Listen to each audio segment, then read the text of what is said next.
I just don't want to be in a situation where it's the majority of what my partner and I are talking. Not partner, partner because it could be a man or a woman. I'm not saying partner about a woman. Fucking stop calling your girlfriend a partner. I will fucking come up there and smack you. Hey everybody, I'm Tim Miller. And I'm Cam Kasky, and this is our Zoomer show at Bulwark, FY Pod, where we talk about new stuff and cool stuff and young stuff and the fact that my generation might not be completely in the toilet. We've got some heroes and some people doing the real work, like our friend Jared here. Jared is somebody who carries the weight of the world on his shoulders, not unlike the great Atlas, who, if you read Greek, well, great is a complicated way to put it. Atlas did some bad stuff, but you know. So is this an Ayn Rand shout out? Or did you go through an Ayn Rand phase? I know it looks like one because I'm kind of shrugging right now. Yeah. But this is not an Atlas Shrugged reference. This is Jared carries a lot of weight on his shoulders because Jared is one of the soldiers at Bulwark who has to watch and perceive and process the news at warp speed. And Jared, before we get into your tremendous responsibilities, I want to get a little bit into you. You're a youngster with a job, and that is quite rare in this day and age. So can you just tell us your first date background? I'm Jared. Here's where I come from. Here's how I got where I am. And here's interests, kinks. Yeah, that I can do. So I am from the South. I grew up in Tennessee. I grew up in a Republican family.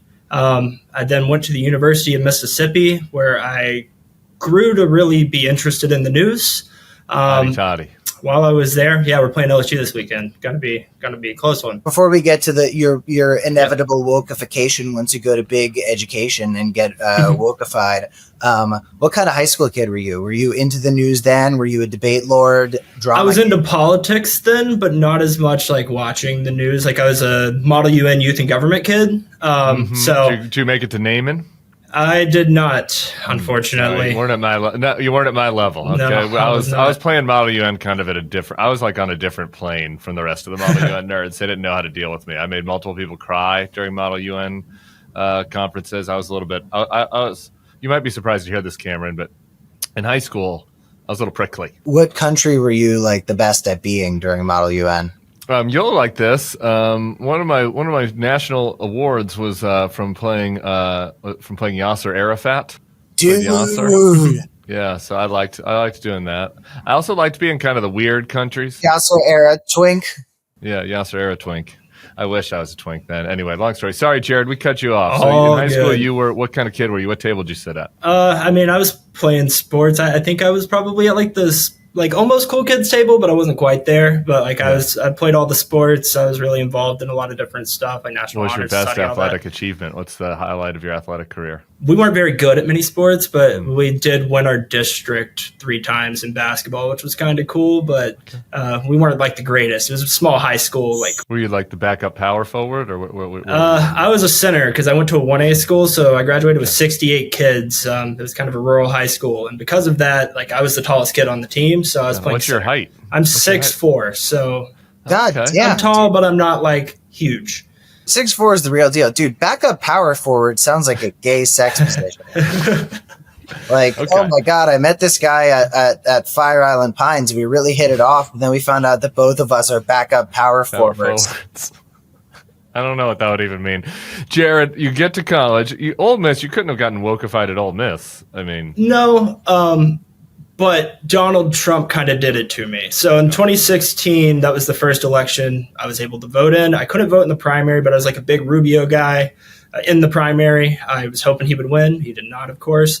Then the general came around. I was in Tennessee. I wasn't a big Hillary Clinton guy, wasn't a big Trump guy, and I sat it out. Because I was in Tennessee, I was like, I'm not going to really change things here, and I don't want to put my name next to either of them. Commenters, don't start commenting yet and start making fun of Jared, okay? Let's just let him finish his whole story, all right? Judge him as a man in full. It's not about where you've been. It's where you've ended up and where you want to focus on going. But for the algorithm, because comments get our video in front of more people, you can flame Jared right now. Go for it. So, but then comment again at the end when you can judge him as a man in full. Okay, and then leave another comment saying, never mind. So I go to college, I join a fraternity, do all the Ole Miss stuff, go to the football games, not super into politics. all that much when I'm in college until probably right before COVID really started to kick off. I started like tapping into the news a lot. But then when COVID happened, I would say that's like when I really started to get back into the politics weeds, because I got sent home and I was stuck in Tennessee. I had nothing better to do than to sit and watch Trump's pressers every day, where he was saying the most insane shit you could ever imagine, like injecting yourself with bleach, which nowadays, comparatively, I don't think that what he was doing back then is really that insane compared to what he's doing now. But I was also living in Tennessee at home with my mom, my grandpa, my brother, sitting inside watching this stuff all day and getting served Marjorie Taylor Greene ads all the time. Some of them are Trump voters. I mean, you don't need to out any family member in particular, but you're in rural Tennessee, so I'm just doing context clues. So like my grandpa on my mom's side's very Christian, and so he like votes third party. Well, he votes third party actually. Like Trump is a big turnoff for him. Other side of my family, I could see maybe my grandpa voting for Trump. Not really sure. I haven't asked him. My dad's not a huge fan of Trump, but he is former police. So like I grew up in a law enforcement household. My dad's former police, and he will not shut the fuck up about how bad Trump is, to the point where like neither do I. But I'm like, Dad, you are screaming into a bubble. All of us agree. You can chill for a second.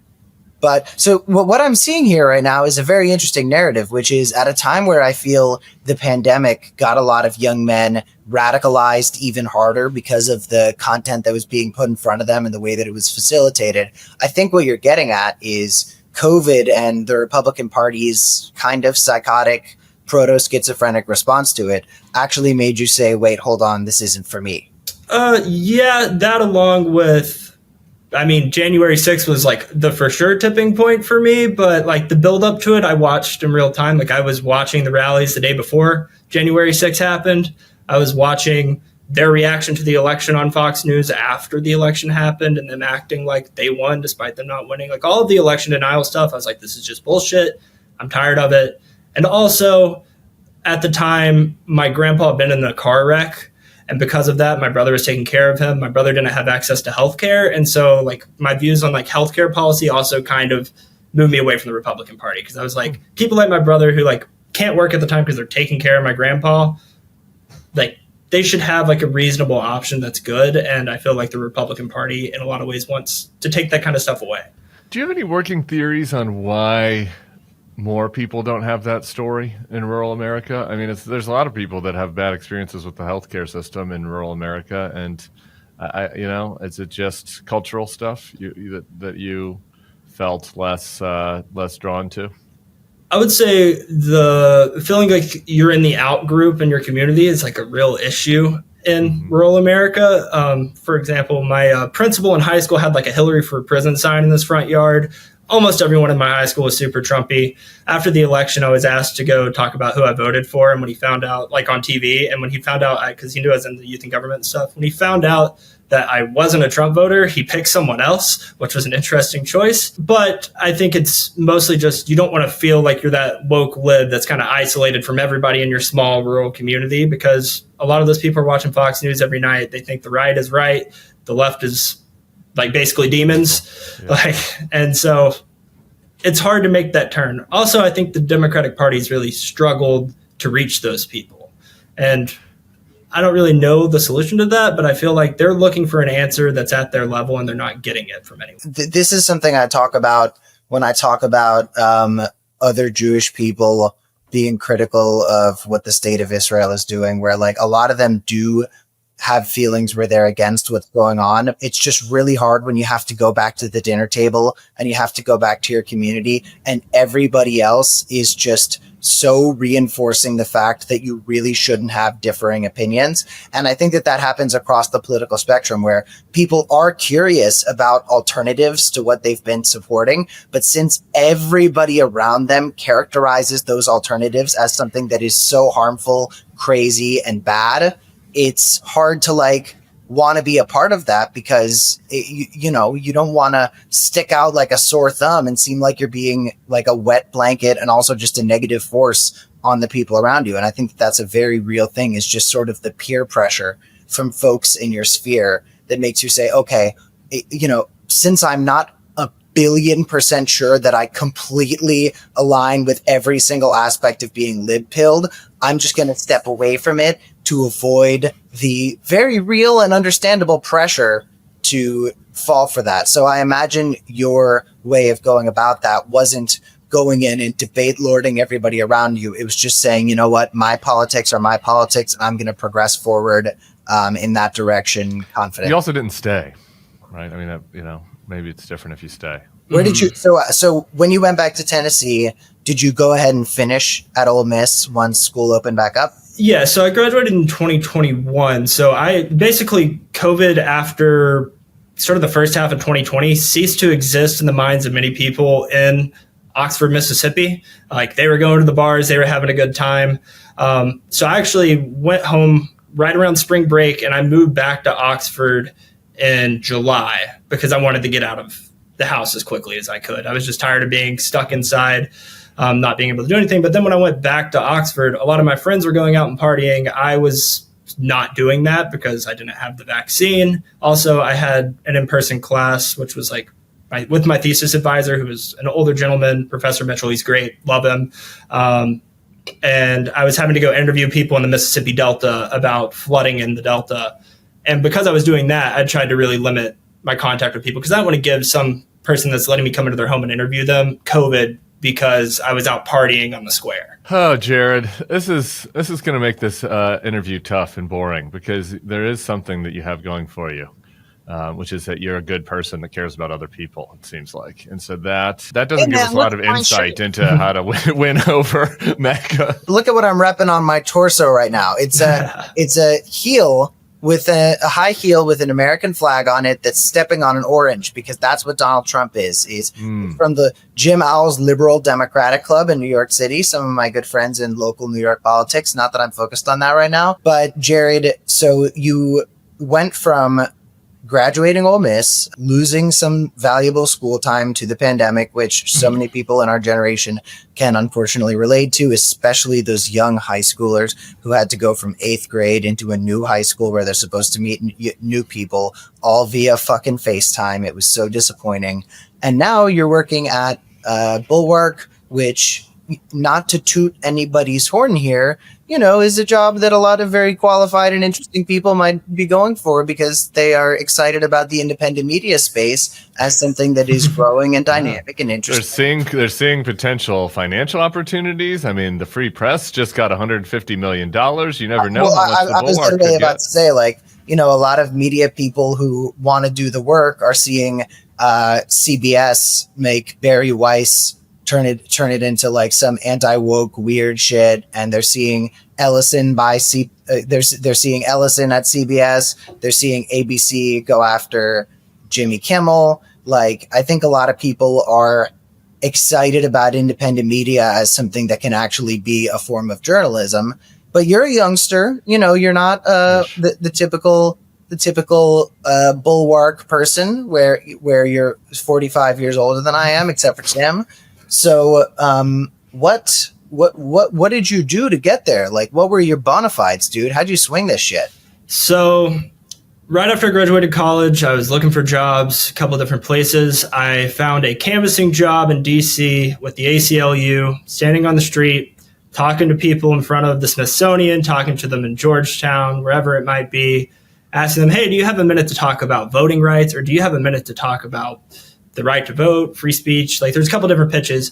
And That's a horrible job. Yeah, it was terrible. I was debating people when I wasn't really interested in debating. I just wanted to raise money for the ACLU. But basically, I was on the street selling the idea of the ACLU, but like not giving them any tangible product. I was like, hey, give me a monthly donation. And so I did that until about late September of that year. I'm approaching my 4th year working for Sarah because I then got hired by her other company doing the same kind of work, rapid response for Republican Accountability Project at the time. And then I ended up doing rapid response for Republican Accountability PAC.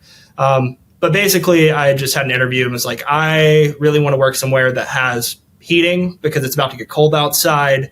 And I really want to fight back against this very much growing authoritarian movement that I was seeing online amongst sort of the younger people in the MAGA movement. All right, I'm going to. Oh shit! I lost my Gen Z term. What are we saying? I was about to say gloss, but we say glaze. It's glaze that they're trying to do. I'm going to glaze Jared for a second because he's being humble. Well, he did want a job with heating, but he also is willing to work like 107 hours per week, which is what we're about to get to in his job. And I do think that is a unique trait in Gen Z. I mean, Cam, how many of your friends are working 107 hours per week, would you say? All of them that can get a fucking chance to do it. Really? But yeah, people want to get to work right now. And I think that, the lazy, entitled Zoomer at work thing is a very real thing. But I think a lot of those lazy, entitled Zoomers at work are very often the ones who got their job from like a family connection, the ones who got their job in an easier way than people who didn't have kind of a head start. And I think a lot of the more self-starter types who really went in and fought for it and really wanted to go the extra mile, they are willing to go in and put in that extra work. So when I see articles about Zoomers like having their parents call their boss, which I think is utterly fanciful, and like there's 10 examples of it that are just... Has your mother ever called Sarah Longwell, Jared? No, and if she did that, I would lose my mind. Okay. Also, Sarah would never let that in. She would just make fun of me for that for the rest of my life. Yeah. My closest example of that is... my dad sent in a boomer mailbag question that Tim was very amused by. It was really funny. But I did have, I guess my closest example is I did have a Bulwark superfan suggest their daughter as a babysitter, and that turned out great. So I appreciate that mom for her helicopter momming. Yeah, she like messaged me out of the blue and was like, "My daughter lives by you. Do you want a babysitter?" And I was like, "Yeah, I do." And Toulouse was a fan? Yeah, it worked out great. So sometimes overbearing mothers and Zoomers can work out, but you have to be judicious in choosing it. So if you are a Zoomer and Cameron is correct, and you want to work 107 hours per week, and you don't like Donald Trump that much, you should call us, because I'm a little bit skeptical that there are other people that have the dog in them like Jared does, and maybe you'll change your mind as well, Cam, if you hear a little bit about what Jared's day looks like. Why don't you tell us like what a day looks like for you, Jay? So nowadays, I wake up in the morning. I look What hour would you say? What time are you getting up? I'm normally a late night guy, so I get up about 7, but like I'm up until 1 a lot of the time. Okay. But I get up in the morning, get ready for the day. As soon as I get into the office, I'm looking to see what events are happening for the day. Typically, I already have an idea of what's going to go on, but I'm looking at Trump's calendar. I'm looking at the congressional schedule, and I'm trying to eye out interesting hearings. I'm trying to eye out interesting interviews, stuff that I think is going to be newsworthy. And then after I figure it out, I load them into the great software that we use, Snapstream. Huge shout out to Snapstream. Love them. And I watch all of these hearings. I watch all of the pressers, and I'm looking for the stuff that's newsworthy. And so basically for the past 4 years, I've watched just about every Trump interview, Trump rally. I watched all of Kamala's rallies. I watched all of her interviews, and I did it for work, but also because I'm deeply fascinated in it. But now that's my day to day. That includes like Saturday. You're doing that? Not as much now, but during the campaign cycle, I was like every Saturday that there was a rally, I was watching it. Yeah. Just so we know what's going on with this, you find the moments to flag and pull for the Bulwark commentators and journalists, and in presumably Slack, you say every time something comes up, "Hey everybody, FYI, this just happened," respond accordingly. So a lot of it, we actually push out like straight to social media as soon as it happens in a lot of cases. And then also there's a guy I work with, Brendan. He is terrific. We love Brendan. I tried to make this a double show, a Jared and Brendan double. I was going to make them both sit in one screen like that. Like the Muppets, like the old Muppets. But Brendan was... Statler and Waldorf. Yeah, thank you. We need Cameron for this is why the Gen Z show works. We need Cameron for all the 1970s references, and we need me to talk about music that happened after the year 2020. So, it's confusing. I asked him his favorite REM song yesterday, and he goes, REM is Gen X. And I'm like, dude, if I am asking you, REM is timeless. REM is not timeless. Anyway, so Brendan didn't want to do it. I apologize for interrupting you. So Jared's representing the duo.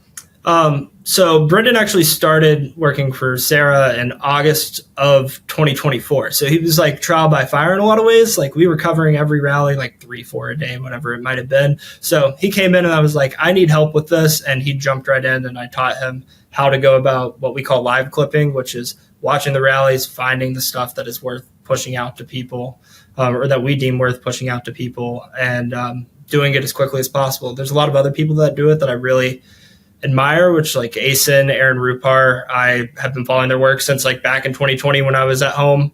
Like I was watching their stuff. Yeah. Shout out to Asen and Aaron Rupar. Yeah. But because the live clipping of it is important, but it's also, I think people, here's a little behind the curtain for people. Every once in a while I go on YouTube and I talk about an interview that Donald Trump did or a press conference, and I didn't actually watch the whole thing because I'm doing a lot of interviews, and so it's important to have people that are like always watching all of this shit who have good judgment to like flag for me the shit that I need to actually watch. And I think that's how we're turning stuff around for people on the YouTube feed. Otherwise, like you can't do this in real time. Mm-hmm. Yeah, a lot of what we do is those like prep docs for you or Sarah, whoever it might be, of just like grabbing all of the important clips so you don't have to watch all hour and a half. You're also watching some of the bro pods, it seems like now. Is that just like a bonus? Are you doing that on your own time? Or or is that now part of the mission? Brendan does a lot of the bro pod watching because Brendan really enjoys. When I say you, I'm doing you plural. You plural. I'm using you plural always. Yeah, what do you mean, you people? You people, you and Brendan. Part of it is what we're looking for is people that are pushing back against Trump. And right now, a lot of the bro pods, that's what they're doing. They're tired of him acting like Epstein isn't a big deal. They're tired of him attacking free speech, going after Kimmel. Like, they're tired of that stuff because like comedians care about their free speech and they don't want a president that's out here bullshitting them. And a lot of them, I feel like they're being bullshitted and they're expressing that on their shows. So watching the bro pods is a great way for us to find those messages and amplify them to our audience. Yeah. Do you think that they're really mad? This is the thing it's hard for me to sometimes grasp. It is the one.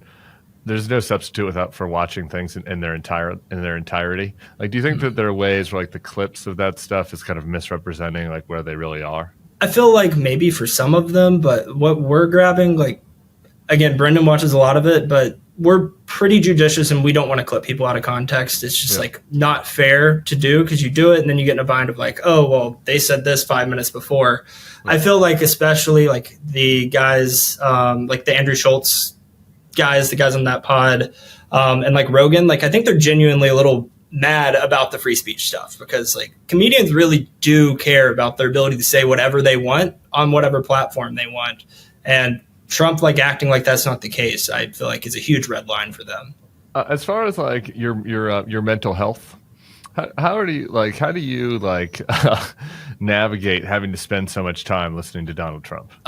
Finding time to do stuff that I enjoy whenever that time happens. I don't believe that. I don't believe that. What are you doing that you enjoy? I try to play golf on Saturday mornings when I can. Oh my God, dude. It gets me exercise. I'm sitting at a desk all the time. In the world on this fucking podcast. Okay, you're golfing. Okay, I'm an old zoomer in my media consumption and the fact that I don't like being awake past 11 p.m. But like golf, I golf. I play video games with my friends from back home. Golf. Does any more need to be said? Golf, really? I spend time with my girlfriend, which is great. Love doing that. I'm so happy for you, Jared. I'm so happy that you're happy. How did you attract a girlfriend? What was your? It's actually very funny. Please. So I was in college. It was the last month. I was at a crawfish date party. I brought my friend who is very much lesbian to this date party because at the time I didn't have a girlfriend. And my now girlfriend showed up as a DD for a friend and introduced us because we were both, quote, libs. And so then we talked about politics for an hour or so. A lib love story and an Ole Miss crawfish boil. God. And people say there's no bright shining lights in this world now. Can I just say, like, I want your take on this because I think that you might be able to shine some light on something for me. I have been exploring who I'm going to marry because I just checked the timer that I set during our episode with my girl Tara Hoops, who I've since become like BFFs with. And Tara is a Zoomer who got married, very young lady, very happily married now, got a new last name. And I've been really trying to figure out what to do because I've dated in my life. Tim, don't say a single fucking name. I've dated a lot of actresses, and actresses have been such a good match for me because they're very socially progressive and they have an eye on what's going on, but they aren't like policy wonks. So when we are like about to go to bed at night, I can count on there being 90 minutes before sleep where politics doesn't come up.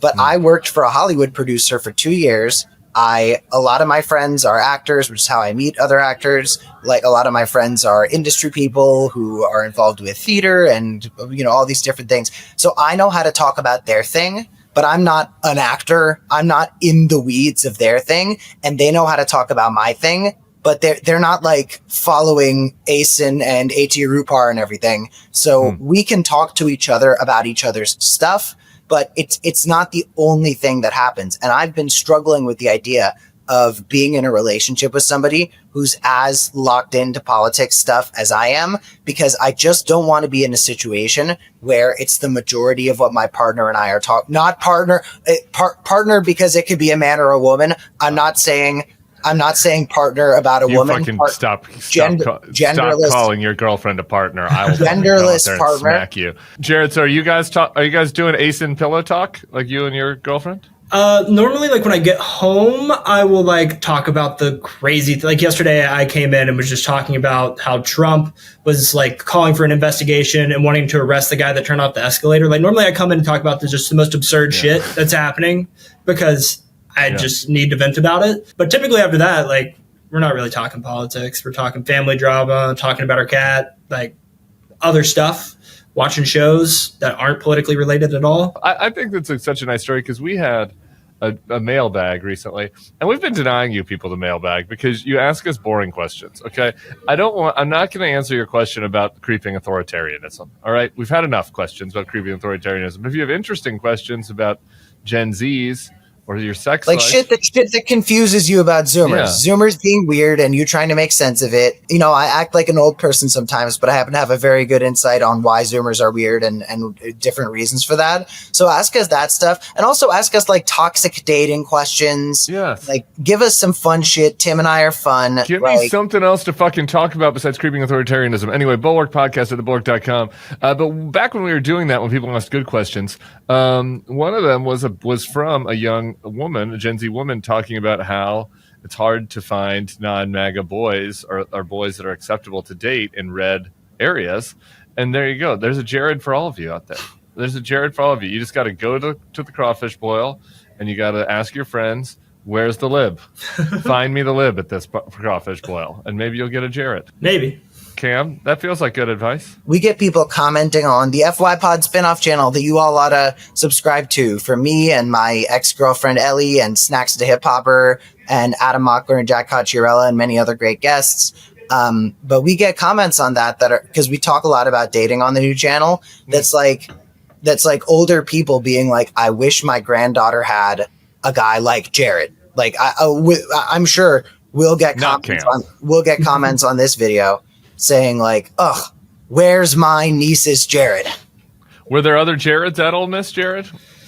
Not a lot. I remember like I would sit in the backyard of the fraternity house because like I started to turn away from like the Republican Party well before like COVID, but like I lived in the fraternity house my junior year and was like would sit on the back porch after going out to the bar and just would talk about politics with people, and they'd be like, yeah, I'm not a big fan of Trump, but like insert all of the stuff they like about what Republicanism is and about how much they hate the Dems. And I'm like, yeah, but like he is like uniquely bad, like next level bad, and turning away from all the stuff the Republican Party was about. So like the stuff that you're saying you like is like not what he's for.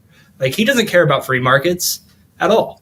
I talked about this a lot because it's, you know, an interesting perspective on Zoomer Republicans. I lived with a Zoomer, like relatively hardcore Republican. He was not anti-abortion. There were some issues where he was a little bit more of a dark horse person who could think for himself, but he fully identifies as like a deep red Republican and everything, but he fucking hates Trump and refused to vote for Trump. And he's a Georgia voter. So that really meant something.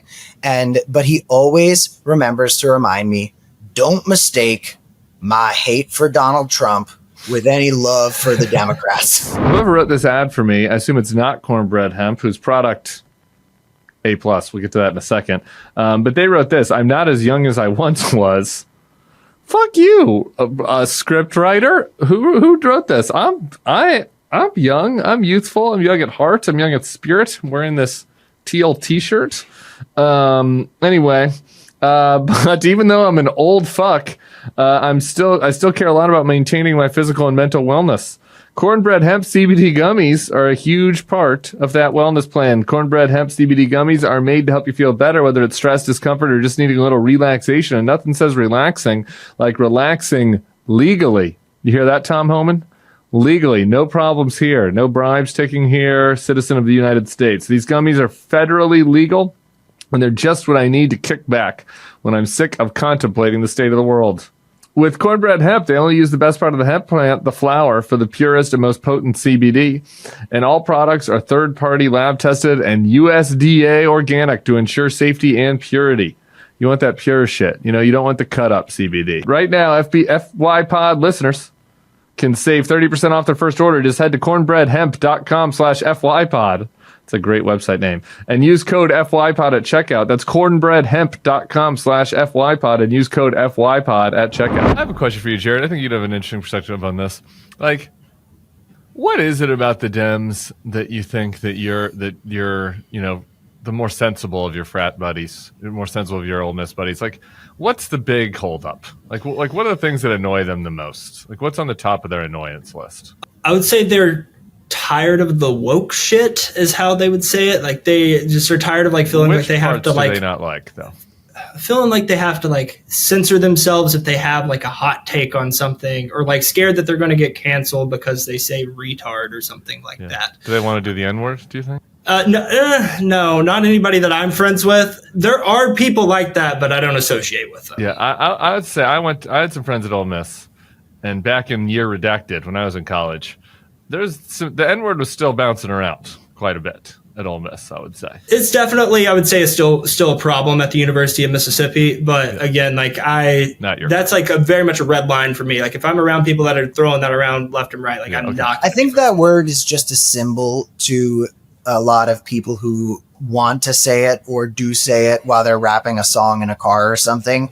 It's a symbol of, I am uninhibited by the restrictions of social messaging and everything. And I think more than they want to say it out of sheer racism, I think it's motivated by a form of racism. But I think what they're thinking in their head consciously, maybe not subconsciously, is like, this is me saying that people can't stop me on stuff. Yeah. And that's just one of those things where you have to teach them that like some things are forbidden because they need to be, because it's, you have to make sure you're fostering an environment where people who have received that word in a hateful way feel safe and comfortable. Whereas, the R word is something we can talk about a little deeper. I think that's a different one. I think that files into a different category of unacceptable language where, like, maybe it's occasionally slipped into the FY pod. Who knows? I can't speak to that.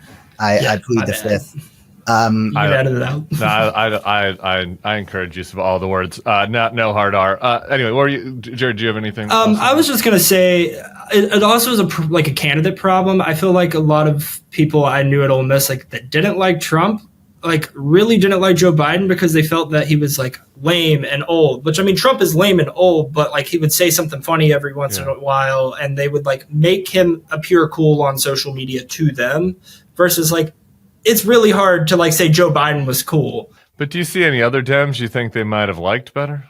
At the time, no. Now, there's some people with some potential, but... Who do you think has potential? I mean, I personally like Andy Bashir, but everybody here in the office hates that. Doesn't have a lot of riz. He doesn't have a lot of riz, but I just like someone that is young, that is willing to try to appeal across the aisle to people that might have been a Trump voter. I'm just tired of people that constantly demonize, especially the voters for Trump. Yeah. I get it. They make really bad JVL decisions. Hardest hit. Yeah, JVL would hate that take. But it's like, I have a lot of friends and family who don't really pay much attention to politics outside of what they see for 15 minutes. And like, you have to find ways to appeal to those people. And I feel like the Democratic Party, especially in 2024, really struggled to reach those people. Like, Kamala was giving the same exact speech for 3 months straight. And on social media, you can only clip the same exact quote so many times before it gets old. Right. Which Trump gets up and says insane stuff, but he wasn't giving a normal stump speech that you would hear, which I don't think necessarily works nowadays. I would say to that, I agree with the sentiment and everything, but it's important, and we talk about this all the time, but it's because we have to. It's important to remember that it's not just about hating fence-sitting Republicans who can do a lot of good work. It's also the fucking non-voters. It's the non-voters. It's such a big deal. And I think Bashir could be great with them. I'm surprised people around the office hate Bashir because I think they don't hate him personally. They hate the idea of him as a presidential candidate. They don't think he has riz. Like he has got a lot of riz. But he's got sincerity. You could tell he means what he says. You like Andy Bashir, Cam? I wouldn't pick Andy Bashir, but if Andy Bashir was in the primary, I would definitely keep an eye on him because I like what he has to say, and I think he speaks from the heart. Yeah, he's not my horse, but I just think he's someone that's willing to be empathetic to people that deserve empathy, but also is trying to reach across the aisle in a red state. And I think that we need someone that's willing to try to reach them instead of just constantly demonize the voters over there. I agree with that. I also wish we had somebody who could chop it up a little better. Yeah, would be nice. Would be nice. I want to do. I have two more things I want to get to before we get to Gen Z hour. I want to go back to the Ole Miss kids not liking the woke stuff because I want to do something that maybe I want both of you guys to take on this. I want to do something that maybe challenges the audience a little bit on this because I think that it's easy to dismiss that complaint when it is, I'm so annoyed I can't say pussy and the Black Little Mermaid is bad and the Bud Light can had a transgender person on it and that's bad. There's just so much stupid anti-woke shit out there that is obviously stupid. And anybody that is actually aggrieved about this is a fucking moron and you should be able to dismiss them with prejudice. The part of it, though, that I wonder if there's a little kernel of truth to is if you're a white dude that goes to Ole Miss and you go to church or not, but you try to be a good person and you're not the red hat MAGA person screaming racial slurs, but you're just I'm just a regular median Ole Miss white dude. You have to hear a lot of times for the left, people use that as a pejorative. Right, that's well, you would have this opinion because you're a white dude. There's a lot of stuff that people on the left say about white dudes that you would never say about other people. Obviously, you think that because you're a Mexican. You would never say that about anybody, about a Mexican person for good reason. But it is okay to say that about white dudes. Obviously, you have that backwards view because you're a white dude, or I don't know, you maybe need to get this job. We already have 5 white dudes, and so we can't consider you.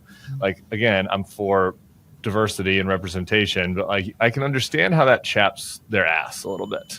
And I wonder if there's any of that resonates with you, or if you think that I'm coddling the young white men. I don't think that they need a lot of coddling. In a lot of ways, it's for the most part, things are fair to them more than a lot of other people. And they, I think, get unreasonably mad. But also, there is a certain point where, if someone's just, yelling at you because you're just a white dude, that's not necessarily right. You wouldn't do it the other way and it'd be acceptable. But I do think that they have that frustration with the left. I just don't think that it's a reasonable frustration because I think it's right to question some of the issues that white dudes have caused, especially throughout history. White dudes have done some really bad stuff. No. Woke Jared is out. Yeah, he's out. Fully woke Jared. We're taking down Jared is in the middle of the night going to Oxford. He's going to take down the statues. I don't know. It's just going to school at Ole Miss, a school that integrated in the 1960s. Crazy. There was a violent riot and people died because they were so mad about it. James Meredith walked that campus bravely, and James Meredith has a statue there, and there's recently, as 20 years ago, there was a fraternity that put a noose on it, got kicked off campus. There's a lot of that shit that still happens at Ole Miss. So, there is a little bit of, I feel reason to be mad at the white dudes at Ole Miss sometimes. But, when, we moved the Confederate statue, I was on campus when that happened. There were a lot of people that are super mad about it. It was in the front and center of campus, right in front of the Lyceum. that's a very unwelcoming thing to have right in front of your school. Like when you pull into the university, the first thing you saw before you even saw the Lyceum was the Confederate statue. They moved it to the Confederate cemetery. There was a bunch of protests. I remember some groups showed up with guns to protest it. They like canceled class for the day. And I think like it's reasonable to be mad that there's people that are like trying to keep that there. Yeah. It's just, where are you at on Colonel Reb? I'm gonna move on. Keeping Colonel Reb. I like honestly like having a Confederate colonel as the mascot of the school is not great. Like I get that. Like that's not a good thing. I'm fine with us staying the Rebels though. The land shark was stupid. Yeah. I voted for it because the other options were also stupid. But like, Cam, what do you think? Do the young white men have any legit complaints with the wokes? No, I think that doesn't mean it isn't important to address how young white men feel right now and meet with and talk to young white men about what's going on. But I just don't want to baby people. Like it's the same thing I felt when I was talking to Jewish people around New York City who were scared for their safety because of Zoran, who was the candidate that pledged the most money to fight anti-Semitism of anybody in the race.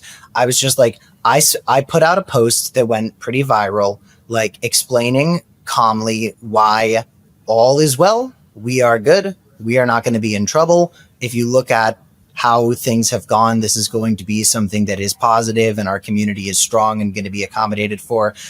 And I just realized at one point I ended up taking it down because I was like, I don't want to baby people. Like, I don't want to talk down to people and tell them like, oh, you're fine, in a place where generally speaking, in terms of most measures, this is an extremely safe city to be in for everybody.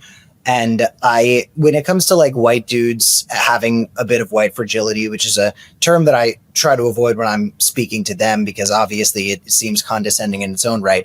I just don't like to act like things are worse for us than they are for other people. Like just because we're getting a lot of shit due to the nature of the culture and the way we're talking about stuff, we're still the easiest type of person to be in the world. Being a white man in America, like no matter how many DEIs there are, no matter how many protesters there are screaming about how white men suck, like the institutions are still on our side. And that's something that I think is very important to recognize. So listen, I talk to white dudes about how we are getting left behind and we are getting screwed over, but our enemy is not fucking DEI and woke. Our enemy is billionaires trying to cut all the jobs and replace them with robots and create a situation where everybody's using Klarna to pay for their Uber Eats because all the local restaurants got closed, and the electricity bills are going up $100 a month because somebody just built a giant data center.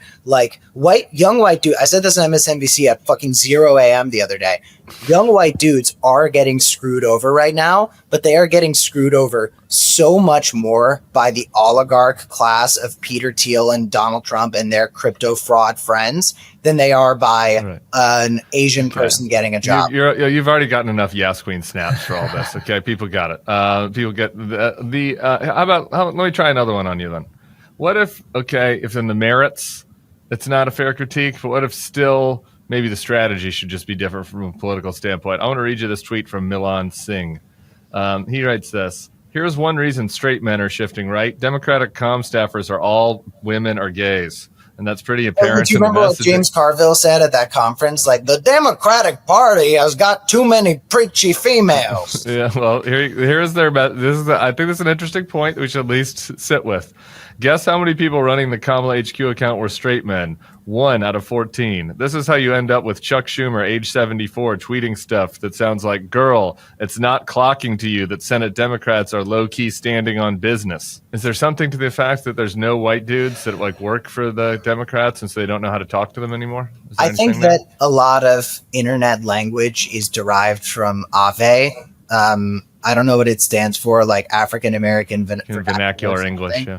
I think that a lot of the trends online come from Black Twitter, and that ends up where language like clocked and things like that comes from. So I don't know if that's as much because there aren't white dudes doing social media strategy as much as it's a lot of the trends and language in social media do come from communities of color and the way that they shape the culture on something like Twitter.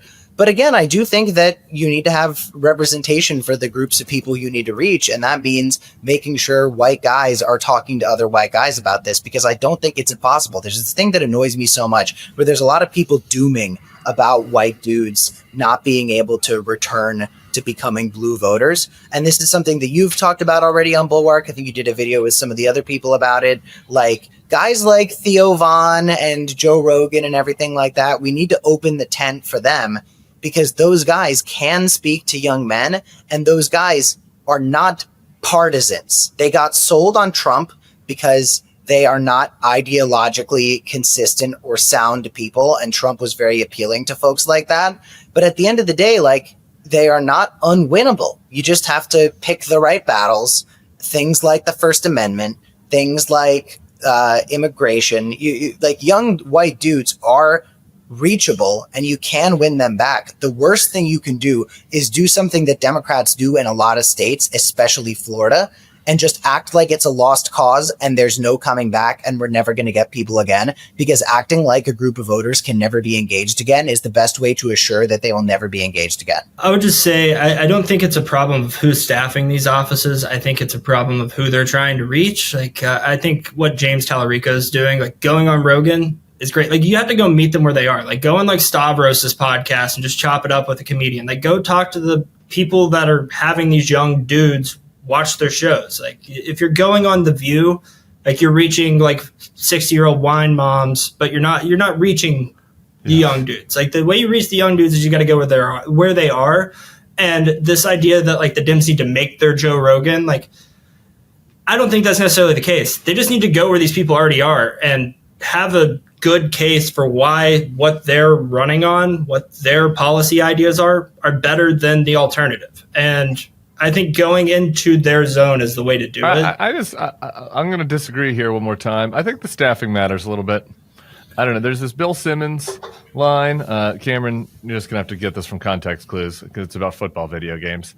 But he was like, every NFL team needs to hire one like 17-year-old who plays Madden all day long to just stand next to the coach on the sidelines and every once in a while say, this is stupid, because they just do stupid things. They need somebody to like just check their judgment. And I think that it probably wouldn't hurt to have one Ole Miss frat bro on every Democratic presidential campaign, just like look at the tweet before it's sent and is like, is this going to sound cringe as fuck? Yes or no? And like, that's their only job. It's just like, can we just make sure that we don't sound like, you know, completely alien life forces from Brooklyn and sound maybe more like the average person in America sounds? I mean, I agree with that. Yeah. But I also think that playing into certain memes is worse than it is better. And you see a lot of Democrats trying to do this, like trying to get in on the popular meme right now when Kamala is brat was happening and everything. Yeah.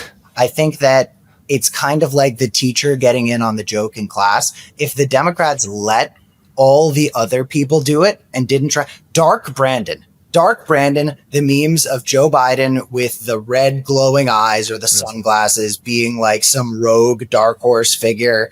It was kind of funny because people on the left, like me, who are to the left of Joe Biden on many policies, loved it because Dark Brandon was a way to highlight the stuff Biden was doing that everybody left of center could get behind, which there were plenty of things. You know, I'm a Biden hater, and I think that Biden's legacy is one that is going to kind of forever be in humiliation. But I'm also not the type of person who is insane enough to say that there were not a ton of great things done under that administration.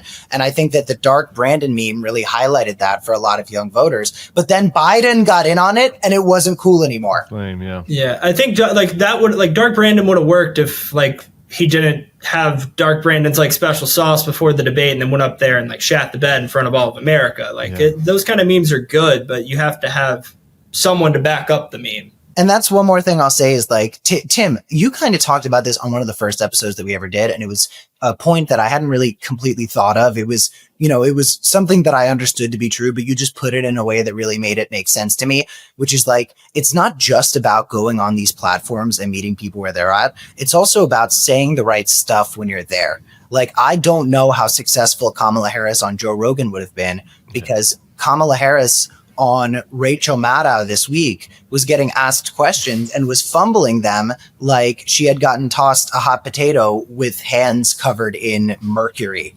So like when Rachel Maddow yeah, man, you got to be able to chop it up. When Rachel Maddow was like, so you didn't pick Pete Buttigieg because he's gay, and Kamala was like, no, of course not. I just didn't pick Pete Buttigieg because he was gay. Like, so I think that somebody like James Tallarico is perfect for Joe Rogan. Bernie does great on Joe Rogan. Rogan's audience likes Bernie more than you would ever think they do. Rogan likes Bernie. You know, there are people who can go to these places, but it's not just about where they're saying it. It's also about what they're saying. So talking to an audience and how they're saying it. Like, it's not even like I'm like, oh, you got to pander to them. You just got to be able to sound normal. Like, you can't sound like you're in a fucking liberal bubble, use liberal bubble words, and you can't sound like you're just a boring ass politician doing boring ass talking points. It's harder than it sounds. We're running out of time. Jared, really quick, rapid fire. For people who do not suffer the life you do, where you watch all this stuff, is there something that you like observe about Donald Trump and the administration that's happening that you think people might not notice because you're seeing this all the time? I think like the level at which the people around him have to like constantly coddle him on TV. Like, I think the escalator thing is like a perfect example. I feel like a lot of people miss this, but like Caroline Leavitt, after Trump like complained about this escalator to her, like went on Fox News right after him, was like, they need to look into this guy. And it's definitely because Trump was like losing his shit behind the scenes about this. I mean, you saw it in the Truth Social post. I feel like people really miss the level at which these people are constantly going on Fox News after Trump gets mad about something to do the complaining on his behalf. To sue them because he's been watching it. That's interesting. Yeah, the escalator person and the sandwich man might be the heroes we need. Okay, Cam, we had 2 Gen Z topics. You want to do yours first or mine? We'll do mine first. Okay. I pulled a secret video that I want us to watch about how hard and impossible and ridiculous it is to talk to some Zoomers and figure out how to make conversation. Let's take a look. Your top is so cute. Oh, thanks. Yeah, do you remember where you got it from? I don't know. It's not mine. So where are you from? I don't know. Like, are you from around here? Are you from like another state or? No. Okay, so what do you do for work? Stuff. Like, what kind of stuff? Like, what field do you work in? Like stuff. Why? What kind of music do you like to listen to? Like music. Like, I listen to music. The thanks thing is real. Gen Zs do that when like you try to engage them in a normal conversation or give them a compliment, and it's like a long pause with thanks. No, that's my sister. Like that. I love my sister. Bless her heart. She's such a cutie patootie, and I feel a special connection to her. But like that, I have to like mine for topics and answers from her, like a fucking diamond pickaxe in Minecraft, which Jared will understand. You won't. I get it. Jared, do you feel this way? Is it hard to communicate with the younger Gen Zs in particular? I don't really think so, but I don't interact with them a ton. But like, I played golf with like some like younger Gen Zs a couple weeks ago, and like this is shit. But see, the issue is like there are only 14 Zoomers that golf.